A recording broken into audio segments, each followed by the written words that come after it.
अस्सलाम वालेकुम, मैं हूं हसनैन, आप देख रहे हैं नया पाकिस्तान। इस वक्त मैं परेड ग्राउंड इस्लामाबाद में मौजूद हूं। कासिम सूरी साहब मेरे साथ मौजूद हैं।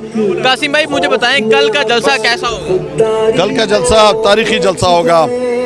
कल जो है वो पूरी कौम इस महंगाई के खिलाफ, इन करप्ट माफिया के खिलाफ जिन्होंने अपने केसेस NRO2 लिया, 1100 अरब रुपए सिर्फ कानून तब्दील करके खा गए। तो ये वो लोग हैं जो सिर्फ दूसरों की माँ पे आए हुए हैं अपने केसेस बचाने के लिए। चोर, डरपोक, गुलाम ज़िनियत के लोग जो पाकिस्तान को भिखारी समझते हैं, खुद भिखारी हैं ये। इन्होंने इस कौम का खून चूसा है। इन्होंने इस कौम को आज वो माशी बुरान की तरफ डाल दिया है। हम एक तरक्की की तरफ इस मुल्क को लेकर जा रहे थे। 6% तरक्की की शरह थी। पाकिस्तान की इकॉनमी बेहतर हो गई थी, एक्सपोर्ट बढ़ गई थी, हमारा जो है ज़राअत बढ़ गया था। हम कोरोना से निकल आए थे एक अच्छे तरीके से। पाकिस्तान जो है वो रिलीफ के हम काम कर रहे थे, एहसास प्रोग्राम दे रहे थे, हेल्थ कार्ड दिया था, किसान कार्ड दिया था, नौजवान कामयाब प्रोग्राम में बिलासूद कर्जे दे रहे थे हम लोगों को, ख्वातीन को दे रहे थे। इन्होंने आते साथ ही एक जो पाकिस्तान फ्लाई कर रहा था, आज़ाद खारजा पॉलिसी की तरफ जा रहा था, सस्ता पेट्रोल और डीजल लेने गए और गंदम लेने गए रशिया, लेकिन बड़े मियाँ को पसंद नहीं आया अमेरिका को। और जिस तरह उन्होंने वो साइफर में लिखा तकबराना अंदाज में, वो मैंने खुद पढ़ा, इसी तारीखी परेड ग्राउंड में इमरान खान साहब ने कौम को दिखाया था वो।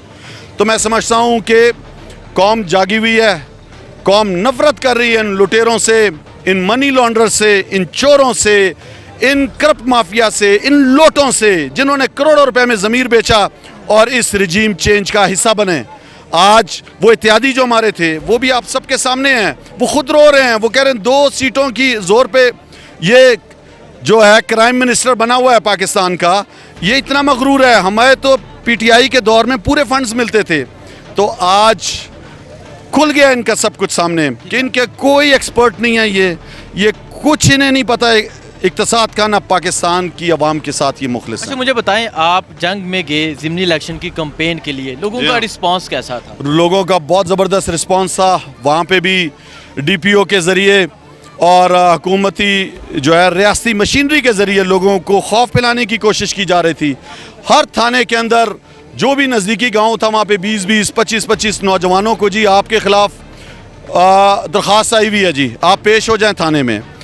आप देखें पूरी PTI की क़यादत के ऊपर इमरान खान समेत मुझ पे बगावत का मुकदमा, मुझ पे जो है वो गद्दार वतन बना दिया पाकिस्तान का। जो हम पाकिस्तान की हकीकी आज़ादी के लिए लड़ रहे हैं, गद्दारी का मुकदमा, ब्लास्मी का मुकदमा, कल फिर एक और मुकदमा बना दिया है।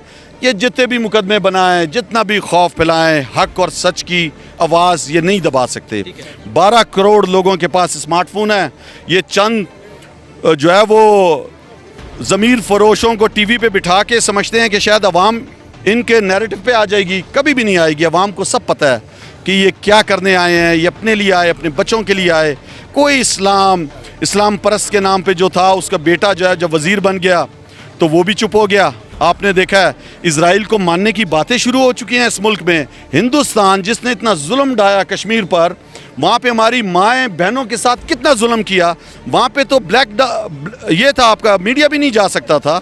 वहाँ पे सब ज़िंदगी की उन पे तंगी थी और आज वो कह रहे हैं नहीं जी इनसे तिजारत शुरू कर लेते हैं। तो मैं समझता हूँ कि ये सारी रिजीम, ये सारे लोग, ये सारे ग़ुलाम ज़िनियत के, ये जो नेक्सस था अमेरिका का, इजराइल का और हिंदुस्तान का, ये उनकी ज़बान आज बोलने लग गए हैं। तो ये जो पाकिस्तानी अवाम है 22 करोड़, ये सब समझती है, ये खड़ी हो गई है। और इनको आप एक दफ़ा जनरल इलेक्शन का ऐलान तो करें। जब आप ऐलान करेंगे तो आप देखेंगे कि जितनी भी रियासी मशीनरी इस्तेमाल हो जाए, जितनी भी खौफ की फ़िज़ा हो, अवाम बाहर निकलेगी और अवाम पाकिस्तान की हकीकी आज़ादी के लिए वोट देगी, PTI को वोट। अच्छा, मुझे बताएं, वज़ीर आला का जो इलेक्शन है वो ज़िमनी इलेक्शन पे अब डिपेंड है। ज़िमनी इलेक्शन के बाद वो इलेक्शन होगा, तो इंतज़ामिया के बावजूद किस तरह वो इलेक्शन जीतेंगे आप? देखें, अवाम जब जिसको चाहती है ना, आप 18 से 20 कर सकते हो। तो ये जितना भी रियासी मशीन इस्तेमाल कर रहे हैं, हम भी पूरी कोशिश कर रहे हैं। और अवाम जब जिसके साथ हो तो फिर किससे डरना, बेखौफ हो जाता है इंसान। जब खौफ के बुत टूटेंगे तो फिर ही तब्दीली आएगी इस मुल्क के अंदर।